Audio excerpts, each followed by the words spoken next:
Բուժարուն դիմել էր Իզմիրլյան բժշկական կենտրոն, գանգատվելով որովայնի ցավերից, փքվածությունից, հետանցքից լոր զարյունային արտադրությունից։ Շոշափելիս զգացվեց, որ բավականին տագնապալից վիճակ է։ Անմիջապես որոշակի հետազոտություններ, այդ թվում համակարգչային շերտագրություն կոնտրաստնյութով, պարզվեց ունի դիվերտիկուլյար հիվանդություն, բարդացած դիվերտիկուլիտով, ներսփռանքով։ Մնաց նա մեր հսկողության տակ, ստացավ հակաբակտերիալ թերապիա, ունի դրական արդյունք, որից հետո վիրահատվեց։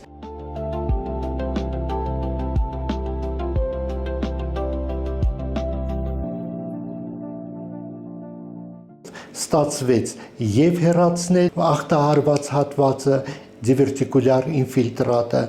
եւ ձևավորել բերանացում, բայց այդ դեպքերում դրվում է բեռնաթափող կոլոստոմա։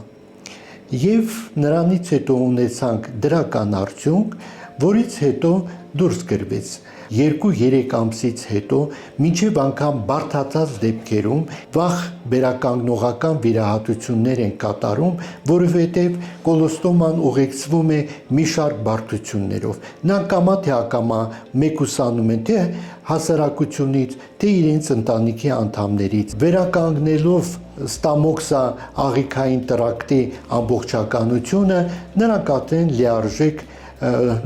կարողանում են կաղազատվել եւ գրեթե դժվարություններ չեն ունենում։ Դրանք համարվում են բավականին բարդ վիրահատություններ, որոնց համար պետք է բավականին մեծ փորձ, հմտություն, գիտելիքներ։ Ինչի է համարվում բարդ, որովհետև նրանք արդեն իջեցվում է այդ կոլոստոմայի հատվածը, լրացուցիչ անջատվելով եւ ունենալով տրանսպլանտանտ, մենք արդեն իջեցնում ենք կամ հետանցք, կամ ձևավորում բերանակցում արդեն անմիջապես ուղիղ աղիքի հետ։ Դա մենք անում ենք